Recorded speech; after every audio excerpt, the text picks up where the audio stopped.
وَلَقَدْ يَسَّرْنَا الْقُرْآنَ لِلذِّكْرِ فَهَلْ مِن مُدَّكِرٍ۔ اگلی آیات ان میں خاص کر جو مسئلہ بیان کیا گیا وہ بڑا اہم ترین مسئلہ ہے، وہ اس سورہ نساء کا آغاز بھی انہی امور سے ہوتا ہے، مالی معاملات سے، اور آخر میں بھی اللہ نے یہی بیان کیے ہیں۔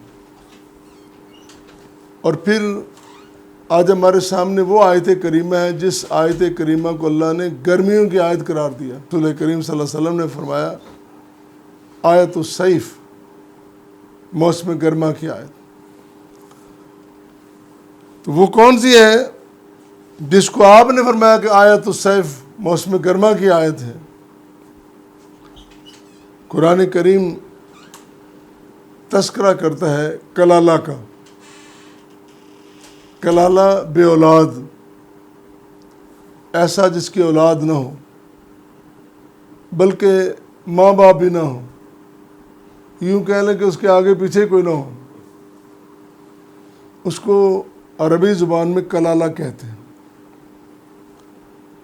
تو اس کے بارے میں صحابہ کرام کو بڑی تشویش ہوتی تھی۔ صحابہ کرام نبی کریم صلی اللہ علیہ وسلم کی صحبت میں تربیت پانے والے اصحاب کرام، ان کی خاص بات یہ تھی کہ کوئی مسئلہ ہوتا وہ ان کے بارے میں واضح ہدایت چاہتے کہ واضح ہو جائے کہ مسئلہ ہے کیا، واضح طور پر، کوئی ابہام باقی نہ رہے، کوئی تشویش باقی نہ رہے، کھل جائیں ساری باتیں۔ اسی طرح قرآن نے ذکر کیا یستفتونک، یہ فتویٰ طلب کرتے ہیں، یہ سوال پوچھتے ہیں، استفہام کرتے ہیں، کس کے بارے میں؟ فرمایا فرما دیجئے، کہہ دیجئے، قل اللہ، اے نبی کریم صلی اللہ علیہ وسلم فرما دیجئے، بتا دیجئے ان کو،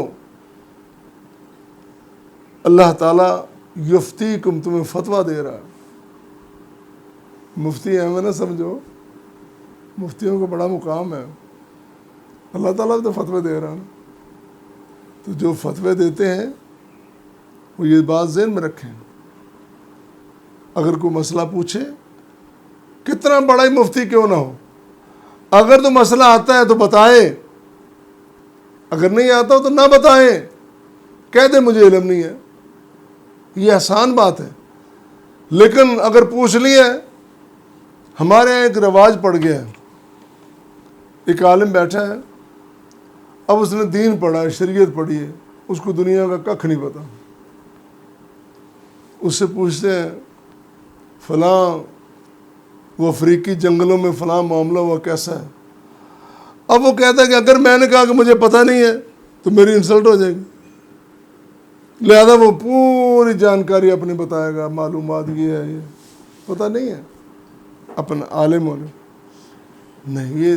یہ علماء کا، محدثین کا، ائمہ کرام کا یہ طریقہ نہیں ہے، اور نہ ہی نبی کریم صلی اللہ علیہ وسلم کا۔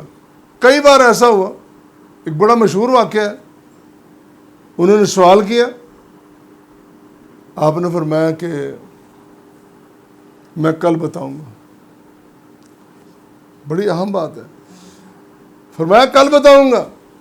کیوں فرمایا؟ اس لیے آپ کو پتا تھا کہ کوئی سوال آتا، اللہ تعالیٰ کی طرف سے وحی آ جاتی تو آپ اگلے دن بتا دیتے، بات تو آپ نے سچی فرمائی نا۔ لیکن اللہ کی مشیت کے خلاف تھی، اللہ تعالیٰ براہ راست اپنے نبی کو تعلیم بھی دے رہا ہے، تربیت بھی کر رہا ہے۔ نبی کریم صلی اللہ علیہ وسلم نے کسی سے کچھ نہیں سیکھا ہے، دنیا کے کسی بندے سے کچھ نہیں پڑھا، اللہ تعالیٰ براہ راست اپنے نبی کو تعلیم دیتا ہے۔ اگلا دن آیا، گزر گیا، کئی روز گزر گئے، لوگوں نے باتیں کرنا شروع کر دی، تو اللہ تعالیٰ نے کیا فرمایا؟ اللہ تعالیٰ نے فرمایا اے میرے رسول صلی اللہ علیہ وسلم، آپ نے جب بھی بات کرنی ہے ساتھ کہنا انشاءاللہ، ان یشاء اللہ، اگر اللہ نے چاہا. یہ بات ایڈ کر لیں. اب نبی کریم جو امام النبیین والمرسلین، نبی خاتم ہیں، جو محسن کائنات رحمت کائنات ہیں، آپ کا مقام تو یہ ہے کہ انشاءاللہ اللہ تعالیٰ مجھے بتائے گا، میں بتا دوں گا. تو ہم کہتے ہیں کہ نہیں، ہمیں سارے مسئلوں کا پتہ ہے، لہذا پھر کئی بیچارے پکڑے جاتے ہیں. آج کل تو انٹرنیٹ کا دور ہے، یوں کیا ساری معلومات آگے رکھ دیتے ہیں کہ نہیں مولانا صاحب جی تسی گل کی تھی غلط کی تھی. وہ جو دور تھا نا، حضرت عمر رضی اللہ تعالیٰ نے خطبہ فرما رہے ہیں تو ایک بندے نے سوال کر دیا، ہمیں تعلیم دیتے ہیں تو آپ کا اپنا کرتا کیسے بنا؟ جو ٹکڑے آپ نے کپڑے کے تقسیم کے اس سے تو نہیں بنتا ہے، آپ کو وضاحت کرنا پڑی. ہم یہ بتاتے ہیں کہ اس طرح سوال کیا جا سکتا ہے. اور بھائی اس وقت تو سوال کرنے کی آپ گنجائش کیا دیں گے، اجازت کیا دیں گے؟ آپ تو سوال لوگوں کے پہلے ہی موجود ہے زبانوں پر، ہاتھ میں موبائل ہے. اب وہ اے آئی آ گئی ہے اور جی ٹی ایم کیوں جی کیا آ گئی ہے، ہاں چیٹ جی ٹی سامنے بتا دیتے ہیں، سارا مضمون بیان کر دیں. اگرچہ اس سے مکمل طور پر اس پہ اعتبار نہیں کیا جا سکتا، لیکن ہے تو ہے نا. تو بنیادی عرض میری یہ ہے کہ اگر مسئلے کا پتہ نہیں ہے تو نہیں بتانا چاہیے. وہ مسئلہ بتائیں جس پہ آپ کو عبور اور دسترس حاصل ہے. تو کلالہ کے بارے میں اکثر صحابہ کے ذہن میں یہ سوال ہوتا اور صحابہ پریشان ہوتے ہیں. حضرت جابر رضی اللہ تعالیٰ عنہ کہتے ہیں کہ نبی کریم صلی اللہ علیہ وسلم میرے پاس تشریف لائے. اب صحابہ کی محبت دیکھیں، سوال کیا کرتے ہیں. ہوش آیا تو کوئی جائیداد کا کوئی یہ کچھ نہیں پوچھا، سوال کیا اللہ کے رسول صلی اللہ علیہ وسلم میرا تو وارث کو نہیں ہے، تو وراثت کا کیا بنے گا، کس طرح تقسیم ہوگی؟ جب آپ صلی اللہ علیہ وسلم سے سوال کیا گیا، سوال رسول سے ہوا، کیا صحابی نے، اور جواب رب نے دیا. کیا جواب دیا؟ یستفتونک، اے پیغمبر کریم صلی اللہ علیہ وسلم آپ سے سوال کرتے ہیں، فتویٰ طلب کرتے ہیں، استفہام کرتے ہیں، پوچھتے ہیں. کل بتا دیجئے، سوال کیا تو جواب دیجئے. کون سا جواب دینا ہے؟ ما ینطق عن الہوی ان هو الا وحی یوحی. وہ رسول کریم صلی اللہ علیہ وسلم تو اپنی مرضی سے بولتے ہی نہیں ہیں. لب آپ کے کلام رحمان کا مقام کتنا بڑا ہے، اتنا بڑا مقام رسول کریم صلی اللہ علیہ وسلم کا، اور پھر ہم اپنی لا علمی میں، کج فہمی میں اس سے آگے بڑھانے کی کوشش کرتے ہیں. بھئی جو مقام رب نے دے دیا تم کیا بڑھاؤ گے اس میں؟ اللہ فرمایا جواب دے دیجیے ان کو. یہ آیت کریمہ نازل ہو گئی اور لوگوں کو مسئلے کا پتہ چل گیا. دوسری بات، حضرت عمر رضی اللہ تعالیٰ عنہ وہ خصوصی طور پر کلالہ کے بارے میں بڑے پریشان رہتے تھے، سوال کرتے تھے کہ مجھے وضاحت ہو جائے. بلکہ علامہ ابن کثیر نے ایک جگہ نقل کیا ہے، وہ کہتے ہیں کہ حضرت عمر اتنے پریشان تھے کہ انہوں نے کافی معلومات اکٹھی کر رکھی تھی، ایک کتاب بنا رکھی تھی. پھر اپنی معلومات کے بارے میں رب سے استخارہ کیا کہ میں اس کو باقی رکھوں. قرآن میں آپ دیکھیں گے کئی مسائل ایسے ہیں کہ عمر نے جو بات کہہ دی اللہ تعالیٰ نے قرآن بنا دیا. بڑے مقام والے، بڑے زیرک انسان تھے. یہ معلومات بھی انہوں نے اکٹھی، تو رب سے رہنمائی چاہیے تو نہ ملی، پھر اس کتاب کو آپ نے مٹا ڈالا، وہ باقی نہ رہی. لیکن پریشان بڑے تھے، اس کے بارے میں سوال کرتے رہتے تھے. تو بلکہ یہ بھی امام بخاری نے نقل کیا ہے کہ 3 چیزوں کے بارے میں وہ کہتے تھے کہ دادا، کلالہ اور ابواب ربا، ان کے بارے میں مزید وضاحت ہو جاتی تو زیادہ بہتر تھا. اپنی سوچ تھی ان کی اور بڑی اعلیٰ سوچ تھی. تو حضرت عمر رضی اللہ تعالیٰ عنہ وہ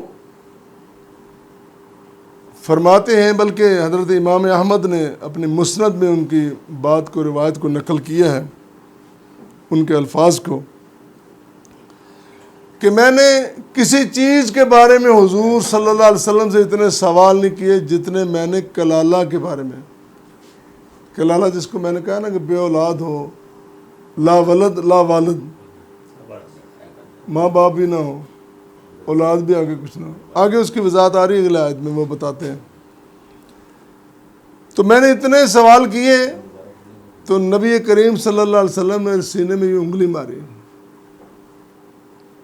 فرمانے لگے کہ یخفی کا آیت السیف التی فی آخر سورۃ النساء.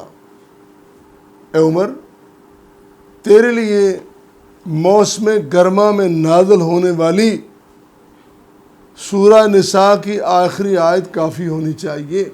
یکفی، وہ جو آیت آ گئی ہے نا، اس نے وضاحت کر دی ہے. اور وہ آیت مبارکہ 176 نمبر، جس میں اللہ تعالیٰ نے فرمایا ہے کہ لوگ کلالہ کے بارے میں سوال کرتے ہیں تو ان کو بتا دیجئے کہ مسئلہ یہ اس طرح ہے. تو یہ صحابہ کرام کی، اور خاص کر جو مقرب تھے، جو بہت قریبی تھے، ہم نے تو اپنے حساب سے ان میں درجے بنا رکھے ہیں. کسی نے کسی کے ساتھ محبت پیدا کر لی، کسی نے کسی کے ساتھ، اور پھر ہم نے ترجیحات دینا شروع کر دیا اپنی مرضی سے. ایک ترجیحات ہیں جو رسول کریم صلی اللہ علیہ وسلم نے دی ہیں. مثلا آپ نے ترجیح دی کہ آپ بیمار ہیں، تشریف لائیں، امامت کروانی ہے. آپ امامت نہیں کروا سکتے، بیمار ہیں نا، تکلیف میں ہے. تو آپ نے کس کو آگے کھڑا کر دیا؟ یہ ترجیح ہے، اور یہ بتا رہی ہے لوگوں کو اس طرح آپ نے ترجیح رکھنی ہے، ترتیب اس طرح رکھنی ہے. ہم نے وہ ساری باتیں بلا کر اپنی طرف سے مقامات بنا دیے. بہرحال ان کی جو محبت تھی دین کے ساتھ، پھر دین کے بارے میں پوچھنا ہے، پھر عمل کرنا ہے. ہم پتہ کیوں پوچھتے ہیں؟ ہم دین کا مسئلہ پوچھتے ہیں گنجائش کے لیے. کوئی نہ کوئی گنجائش نکلا ہے، کوئی جواز نکلا ہے. اچھا جی، مولانا خطیب صاحب، پروفیسر صاحب، ڈاکٹر صاحب، مسئلہ تو مجھے بھی پتہ ہے، آپ بتائیں مسئلہ تو ایسے ہی ہے، کیا اس میں کوئی جواز نکلتا ہے؟ جواز کی، گنجائشوں کی ہم اس میں تلاش میں رہتے ہیں. صحابہ ایسے نہیں کرتے تھے. جو آ گیا، حکم آیا کہ شراب نہیں پینی، بس ختم، کوئی سوال نہیں. لوگوں نے وہاں چونکہ رواج تھا، مٹکے بھرے ہوئے توڑ دیے. گلاس میں، ہاتھ میں گلاس ہے، پھینک دیا. منہ میں گھونٹ ہے، پھینک دیا. یہ سما اتعاد. تبھی تو وہ لوگ اتنا بام عروج پہ پہنچے کہ دنیا کی تاریخ اس کی کوئی دوسری مثال پیش نہیں کر سکتی. ان کی اللہ کے رسول سے محبت اور قرآن سے محبت کی یہ دلیل ہے.